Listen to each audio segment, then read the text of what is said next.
in terms of building their economies and helping those economies grow and evolve, they need Western engagement. They need the ability to be able to grow their economies beyond the limits of their neighbors. And Russia and China have some very specific limits at this point in time. Because when you're able to do business on your own terms, not terms dictated to you by other powers, that's when your country really gains that independent. International organizations can play a major role in helping these countries be able to meet with their international commitments. Armenia and Azerbaijan, on their own, starting to find a path to work together with each other. That's a remarkable development. No one else is helping them. They're doing this on their own. It is an organic development. One foreign minister said to me, he said, "We are much stronger when we are 5 countries together." And, I couldn't argue with that. Central Asia has long existed at the crossroads of empire, but today it stands at the crossroads of its own choices. In recent years, Central Asia have moved from being seen as a peripheral to becoming one of the world's most closely watched geopolitical theaters. As the war in Ukraine reshapes power balances, as China expands its reach through trade and diplomacy, and as Russia's traditional influence has changed, Central Asia is no longer just a region caught between great superpowers. It is becoming a region defining its own path. We are seeing new energy routes bypassing Russia, regional cooperation strengthening like never before, and the US, Europe, and China, and others all recalibrating their engagement strategies with the region. And who better to help us unpack this moment other than someone who has seen this region evolve from both inside the halls of power and on the ground realities? Dr. Eric Rudenshiold is a former National Security Council Director for Central Asia, a retired US government official, and someone who has shaped US foreign policy across 4 different presidencies, from Bush to Biden, from counterterrorism to democracy building, from Washington to Central Asia. His experience offers rare insights into how foreign policy is crafted, contested, and lived. It's an absolute privilege and pleasure to welcome Dr. Rudenshiold to this special edition of the Geo interview series by the Geostrata. Dr. Rudenshiold, thank you so much for joining us, and I look forward to diving straight into this conversation with you. And I'm so excited that you're here today. Well, thank you. The pleasure is really all mine. It's a fascinating time that we live in. The changes that we are seeing are truly historic at this point in time. And so it's great that you are following it with as much interest and zeal as we are. Definitely. So my first question is based on something out of your experience, your lived experiences. Given your experience across 4 US administrations, how do you think has the Washington's political priorities has evolved over the years? And how does it influence US credibility and engagement in Eurasia, mainly in terms of fostering regional partnerships? Well, I think foreign policy abhors change in a lot of ways because having something that's consistent is something that you can address easily. When things change a lot, it becomes somewhat difficult for policymakers. But that said, U.S. policy from Bush forward towards Central Asia has remained actually fairly stable. It is positive towards the region. When Central Asia became independent from the Soviet Union, the United States was one of the very first, if not the first country to recognize the independence of these countries. And I think you've seen a continued engagement. As you said, I worked in the Trump administration in the National Security Council, where we drafted a very forward-leaning national security policy that was all about engaging with the region and helping the region work towards building its own sovereignty and independence. And that same policy When I bridged across into the Biden administration, that policy was picked up by the Biden administration. And I think you'll see today with the new Trump administration, once again, sort of the recognition about the importance of this region. So in a lot of ways, yes, Washington always looks like it's changing a bit, but when it comes to certain regional policies in particular, it's not changing at all. And in fact, it is all about positive engagement with this region. Really interesting because I feel as just a viewer, as a layman, we do not really see the intricacies that you have explained to us. And for us, when a new administrator come into play, we think, oh my God, something is definitely going to change. The world is going to change. But I feel these are more nuanced choices than we think. Um, my next question is related to the foreign policy of Eurasian nation instead of Washington. Um, in the wake of the war in Ukraine and what's happening in Ukraine, how has the Eurasian nations recalibrated their foreign policies? And in that specific discussion, where do you think US is in helping them balance security, sovereignty, and economic development? Well, that's a really good question. Russia's first invasion of Ukraine was a real signal to the former Soviet republics that Moscow was not going to abide by its territorial integrity commitments, by the agreements that all of these former Soviet republics had agreed to.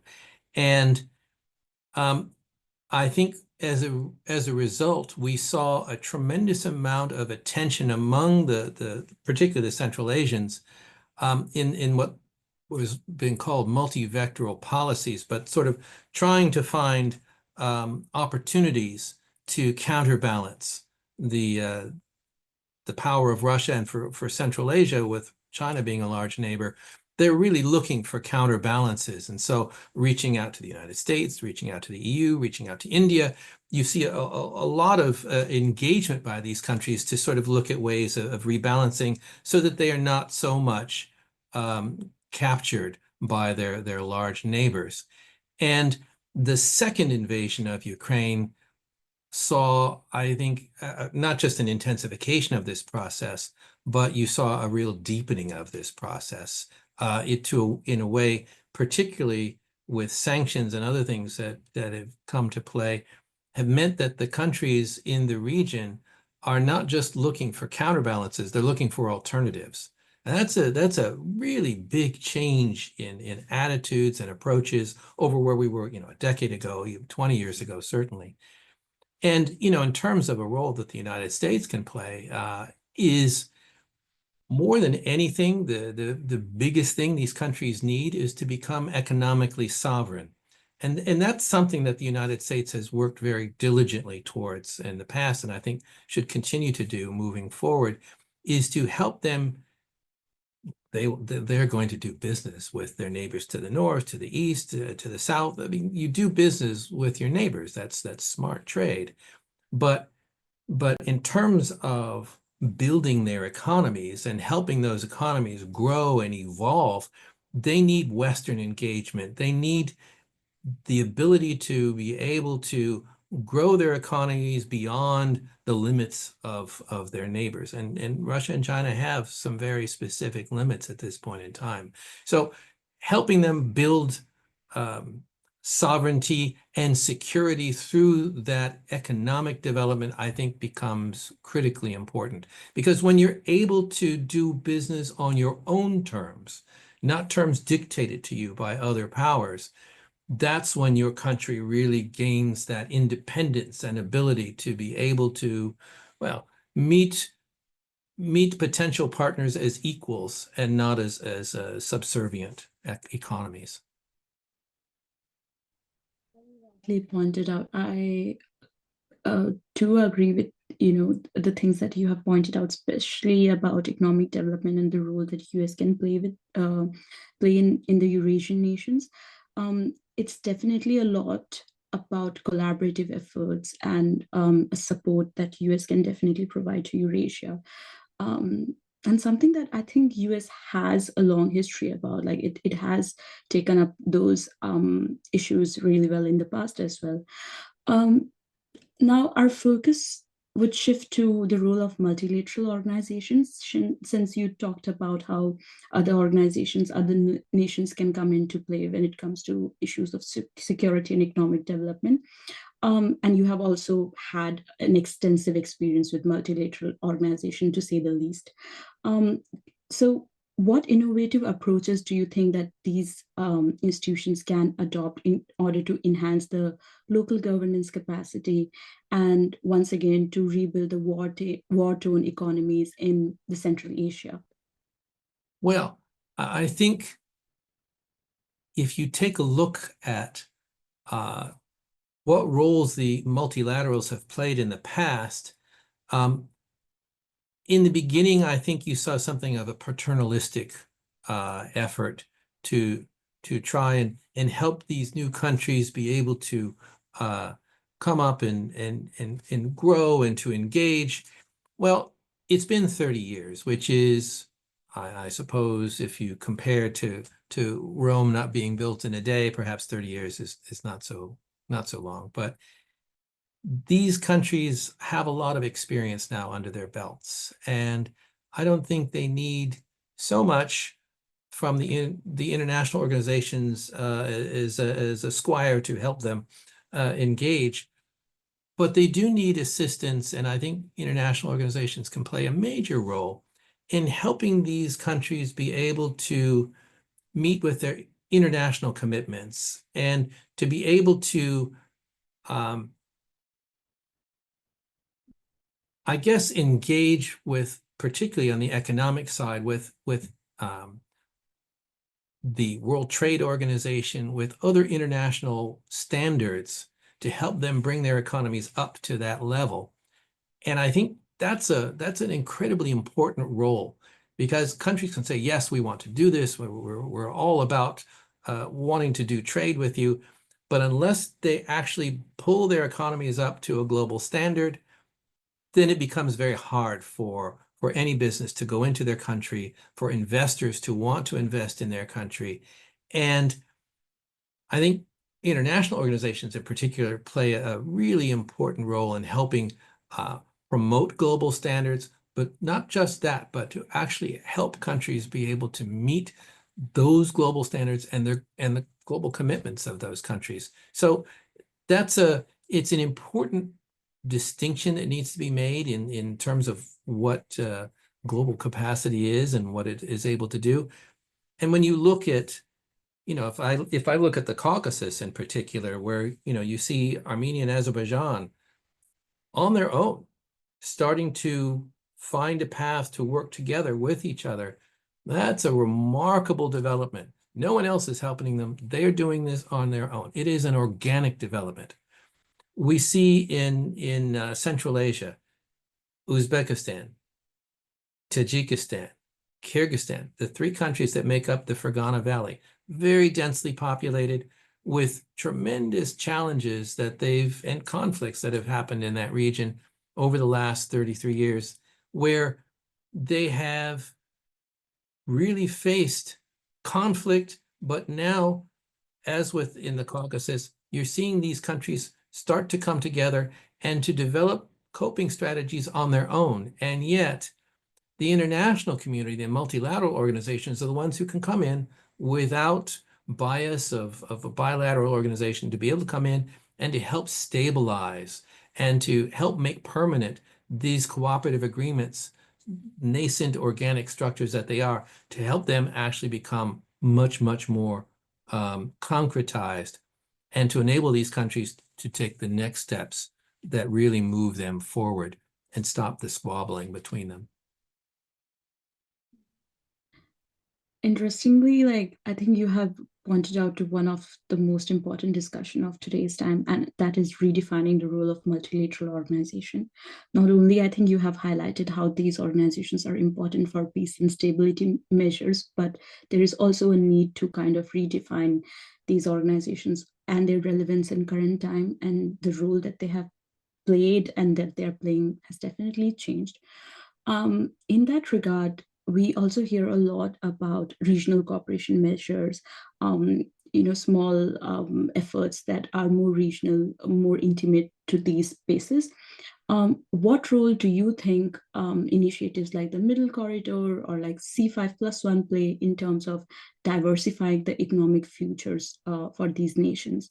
And how do you think that these countries can mitigate external pressures that kind of disrupt such measures and such collaborative efforts? Boy, another really good question. Um, you know, regional cooperation is something that we would not have talked about a, a decade ago, 7, 8 years ago. There just wasn't a lot of experience for these countries to be able to work with each other, either within Central Asia, within the Caucasus, certainly not between them. And what we've seen, and again, I think a large measure of this is a result of the war in Ukraine. We've seen these countries start to discover that, as one foreign minister said to me, he said, "We are much stronger when we are 5 countries together." And I couldn't argue with that point at all. But it's very true. They have discovered that they are more powerful, they are more purposeful when they work as a unit. And so we've seen in the last few years the Central Asian presidents traveling around the world together. We've seen world leaders come to them and meeting with them as a C5 unit. And we see a proliferation of C5+1 entities. And the Japanese and the South Koreans invented this process. The United States did a tremendous amount of bringing and convening the Central Asians together and raised difficult topics that they would not have been able to raise on their own.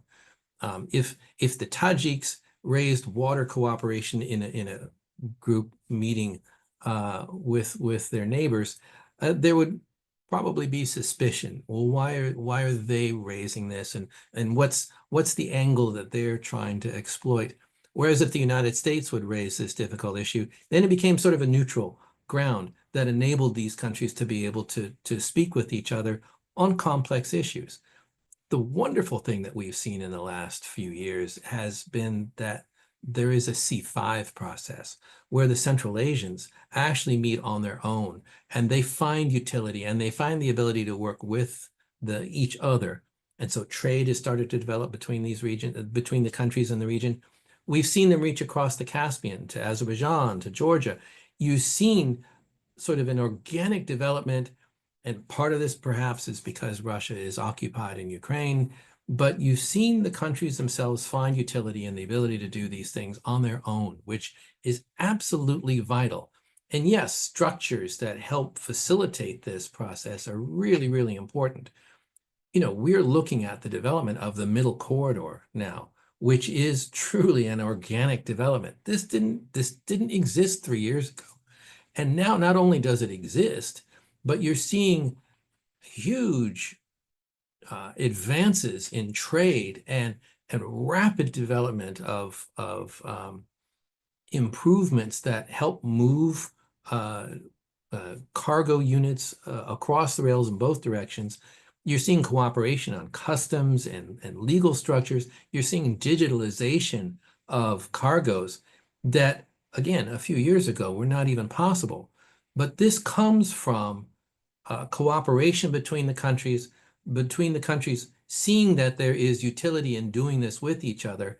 And as a result, this helps to dissipate conflict and frustrations between the countries, and it's helped them be able to mitigate pressures among themselves.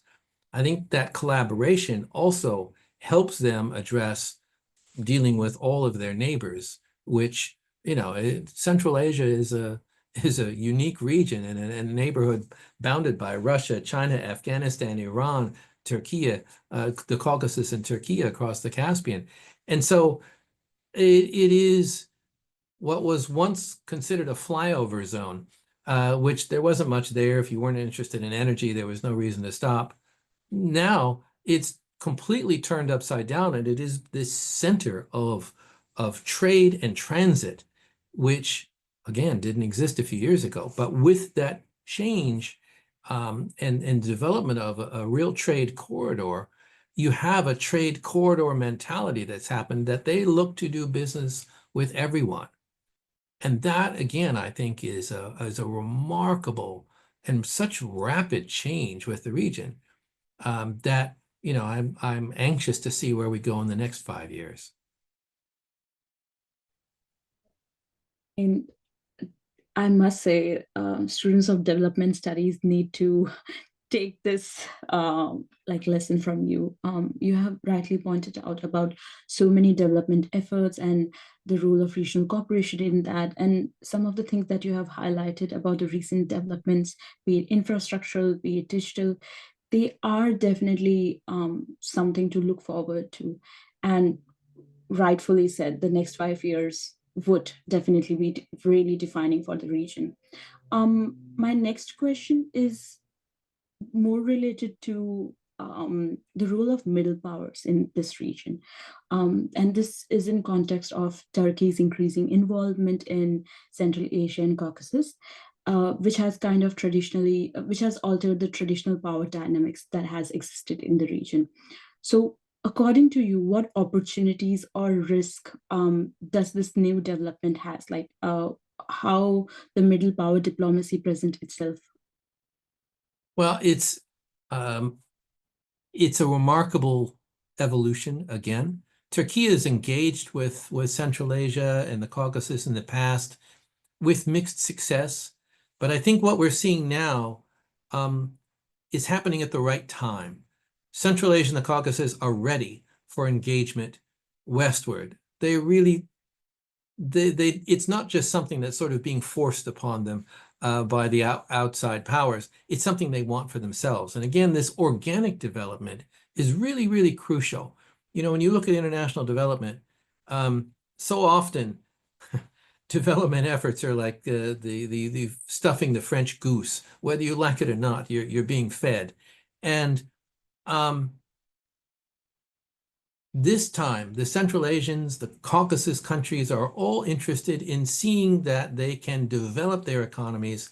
They see that through cooperation, there is much more to be gained. And that is a remarkable evolutionary change. Turkey is sort of on the, it's on the westward side of the map, pulling these countries westward. And of course, Ankara is the gateway to Europe, to the Mediterranean, to the Middle East, to the global South in many ways.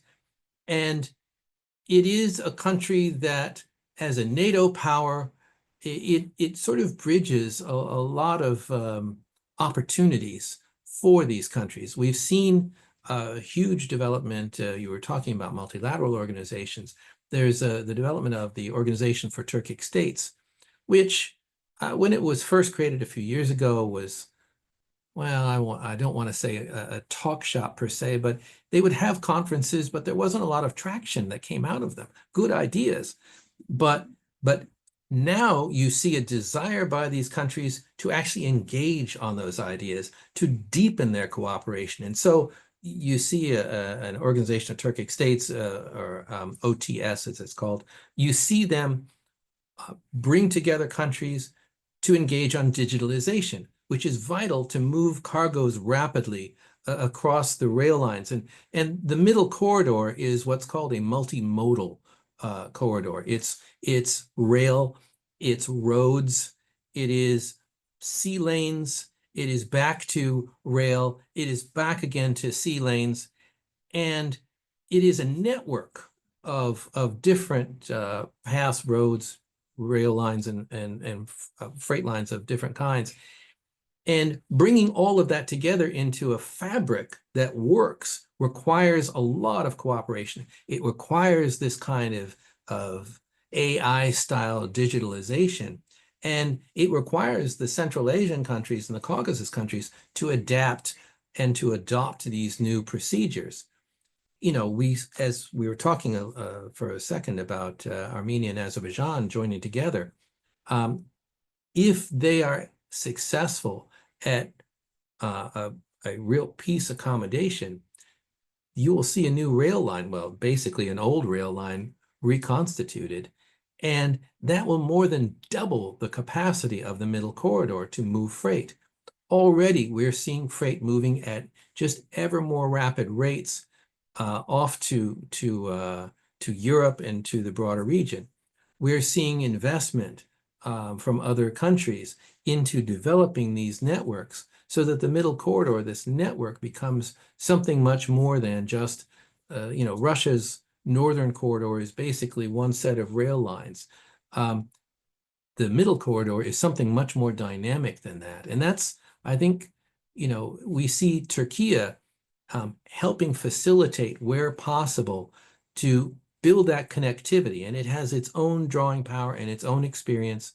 We've seen Turkey reach out to Armenia, not a Turkic country, and yet engaging with them. They've engaged with Tajikistan, non-Turkic country, with Georgia, non-Turkic country, and with all of the other countries who are Turkic.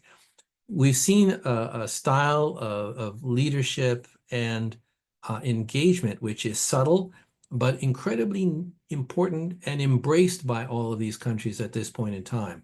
So I think the middle power, as you call it, is very, very important. So much for highlighting the case of Turkey, because I feel some of the efforts that you have pointed out by Turkey are not highlighted enough in news. We mostly consider the involvement of other nations from a more political lens and less from the nuanced development and policy lens, which you have clearly highlighted, and something that we definitely need to ponder over more. Um, when it comes to other powers, trying to support these economies, sometimes there are debates around the issue of agency. This specific issue has been highlighted in the case of China's Belt and Road Initiative and Russia's Eurasian Economic Union. How do you think that these Eurasian nations can maneuver around negotiating infrastructure and investment projects without really giving away their agency? Yeah, that's another another really good question. I was this past year I was at a think tank summit in Kazakhstan, and I was the theme of the conference, and President Tokayev was there. He was talking about they see themselves as middle powers. And this is not something that existed a few years ago, but there is a growth of awareness, and I believe exactly what you're talking about, agency among these countries now that just hasn't existed before. And they come together, they reinforce each other. There's partnership there that we haven't seen in the past.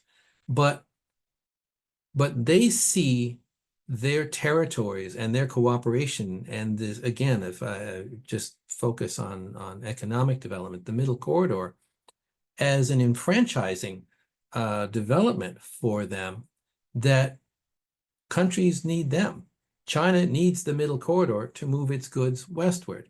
They're not just using the northern corridor, they're increasingly starting to use the middle corridor. It enables them to reach other markets and, of course, to reach strategic minerals and other things that are in the Central Asian region. Russia needs to reach south through the Central Asian and Caucasus countries to be able to develop its north-south corridor. And with this awareness by these countries that other countries need them, and that their geographic position isn't one of isolation, but it's actually one of centrality, that has helped them realize that they actually do have agency. Now, you raise an excellent point. When you look at investments from the Eurasian Economic Union, from China's Belt and Road Initiative, there is the potential for deals being too good to be true. And so you see debt diplomacy and a dependence upon international donors, and particularly these two donors. When you have two big economies like that as neighbors, that's obviously, there's a tendency to go to your neighbors first. But I think you have to recognize that these countries and the leaders of these countries are not, well, in many, and frankly, all but one, the leaderships have changed. And so you have different leaders. They are much more aware of the challenges of debt diplomacy than they may have been in the past. Some countries have had real problems because of their having become dependent. And so they are aware of this, and I think it's something that they are looking to try and avoid themselves. We shouldn't be focusing on this region as if it is a game board where other powers are pushing the pieces around. These countries have agency and they have awareness of their own. And with that has come power. And I think that's really an important development that, again, in terms of helping them develop their own sovereignty and independence, that's something that we've had that is welcome. And I hope we really see continue to develop. So much for another insightful answer, and talking about, how we kind of perceive these other states and their efforts. Also, really, I must say the views here are really balanced, and I guess that's what I meant in the beginning of our conversation, that you are not talking about these countries and these issues from the perspective of an outsider, but someone who has actually seen ground realities and has a perspective which is much more nuanced and an extension of something that we usually ignore. In terms of non-state actors becoming state actors, and new insurgents like the Taliban's resurgence in Afghanistan, how do you think it has affected Central Asia's regional stability architecture? And what role do you see for other organizations, be it multilateral organizations or any other particular nation that you think can help mitigate the risk and radicalization or economic disruption of these nations? Well, obviously the changes in Afghanistan have a major impact on Central Asia. I was in the White House at the point when the U.S. was withdrawing from the region, and there was a lot of concern by Central Asians about the withdrawal of U.S. forces. There was a recognition that essentially the U.S. had provided security for them for 18 years. And there was a fear that there would be ISIS and Taliban terrorists racing across the borders, which of course hasn't happened at all. But with the rise of the Taliban in Afghanistan, there is definitely an opportunity for Central Asia and also obviously a series of continuing concerns for them. But they have become pragmatic in looking at their new neighbor, the new government there. Afghanistan faces a tremendous number of challenges when it comes to economics, to an underperforming agricultural sector, so they are dependent on food assistance. Human rights concerns there obviously are manifest. But, we see Uzbekistan reaching out to the Taliban and reaching to connect southwards. And I mean, their interest is, the Uzbeks are famous for telling everyone they're a double landlocked country. And I think a lot of people, when they hear that, it's, oh, what an interesting piece of trivia. But if you're an Uzbek, it means you have to go across two countries in order to get to a sea lane. And that is an incredibly limiting concept for them. And they're looking to market and they're looking to reach to the seas. And, through Afghanistan to their neighbor directly to the south is a natural pathway. How you develop a rail line through Afghanistan, how you finance that, what kind of stability can be afforded to investors in such a rail line. These are difficult questions that require time. And I think, for the Central Asians, they are trying to really develop and move rapidly while they have this period. maybe while Russia is tied up in Ukraine and absorbed in other affairs and not focusing so much on Central Asia. I think we look at the opportunities that exist. The Uzbeks have built a beautiful trading facility out on the border with Afghanistan, and you see Afghan traders come up and Uzbek traders come down, and sort of if they build it, people will come concept. And there's a lot of outreach and goodwill towards engagement with the Taliban, partially out of necessity, partially out of a desire to stabilize relations that have been disrupted for so long. And these are new relations by and large. So it's very important. We see the other Central Asian republics also wanting to engage, again, building a connectivity southwards to the global south, which Afghanistan is the gateway to the global south for them. Iran is tied up with sanctions and hived off. It presents a lot of opportunity and sort of another southern branch of a middle corridor if that connectivity can be realized. But at the same time, the security concerns that you raise are absolutely real and a deep concern. We've seen ISIS activity in the region. We've seen a push at times for ISIS to break out from the region, and it is a concern to the Central Asians. It's not, I mean, it is up to the Taliban certainly to control issues within their country, and yet we have seen a spillover effect into Central Asia and some radicalization in Central Asia at times.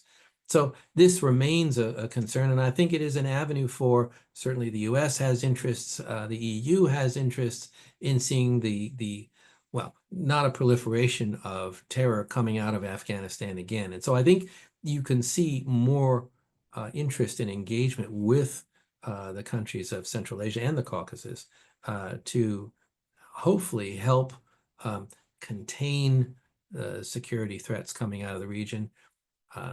And certainly, we will see how the Taliban government evolves and whether they can address larger human rights concerns that will enable them to be less of a pariah and more of a developing country. Thank you so much for that. I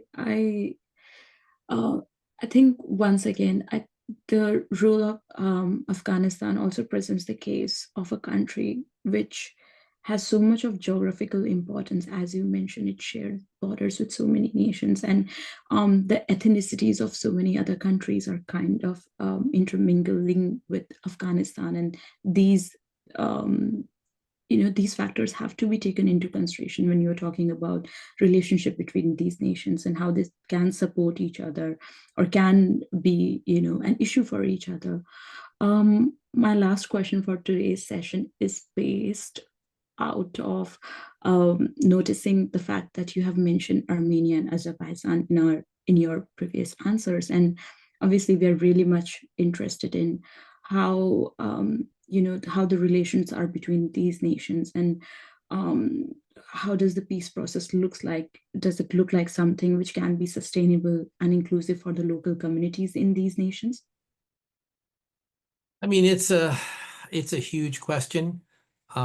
We are closer to peace between these countries now than I would say we have ever been before.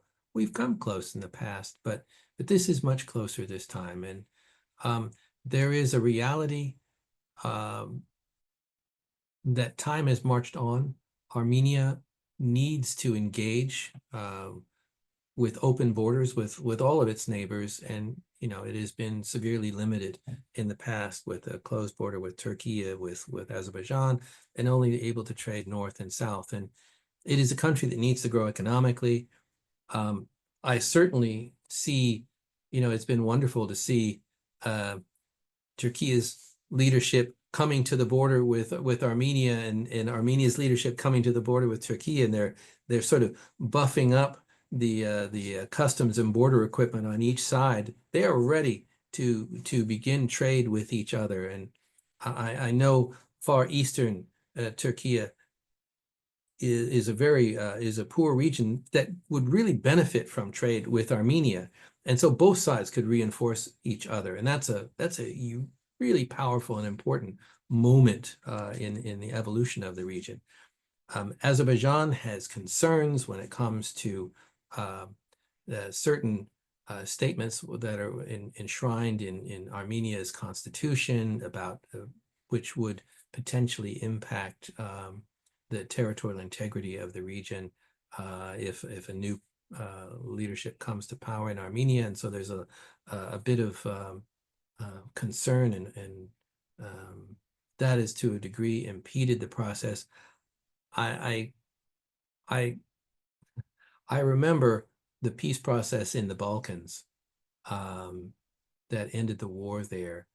And part of it was there were a lot of agreements, a lot of it was very technical, but in the end, people needed to just take a leap of faith to rebuild relations that had been torn apart by war. And there was this need to make a commitment. And I think both of these countries, the leaderships, are ready. They've been doing this on their own, which I think is one of the reasons that we are so close now. Both President Aliyev in Azerbaijan, Prime Minister Pashinyan in Yerevan, Armenia, have really proposed a number of improvements for the region. We have seen border agreements worked out, delimiting borders. You know, a lot of the complex things they have actually addressed at this point. And that's really an empowering and remarkable positive step. We've seen the Central Asians engage with both countries. They obviously see utility in bringing these countries together. As one official from the region said to me, nobody needs an angry neighbor. We need to make this work. And I think, you know, we've come so far that I'm really optimistic and hopeful that they will be able to solidify the peace process by signing the agreements, but most importantly by enshrining the connectivity through business and rail transit of cargoes and whatnot. And, you know, starting slow. Move cargo to begin with. Don't move people on the rail line. Just move cargo, but build cooperation, build mechanisms that help decompress any tensions that arise, build trade volume and profits that come from fees for moving cargo. And then with this gradual process of normalization, you build the trust and confidence that's necessary for this closing a chapter on history and opening up a new one. So much. And I feel one of the key highlights of this answer is also about the last point where you mentioned about how cooperation should start with smaller efforts, smaller but more robust efforts that can pave the way for, you know, more cultural exchanges and more diplomatic efforts. Also, this is a really great case study in present times to understand peace processes, I believe, something that is the need of the hour for so many other nations as well. So thank you for that. And with this, I would like to thank you for the insightful conversation that we just have had. What strikes for me in this discussion is that Central Asia is no longer a region which is shaped by geopolitics of other nations, but rather it has started to become a region which is shaping geopolitics. It's a region learning to balance old partnerships, new opportunities, external pressures, as you mentioned, and also internal aspirations of some of the nations that it represents. And then one thing that we can definitely take away from today's conversation is the fact that Central Asia won't just stay in Central Asia. It has a ripple effect. It has a ripple effect for energy market, security conversation, policy development, and global diplomacy for the coming years. Thank you so much, Doctor, once again. I would also like to thank our audience for joining us in this conversation and always supporting us. So thanks to everyone.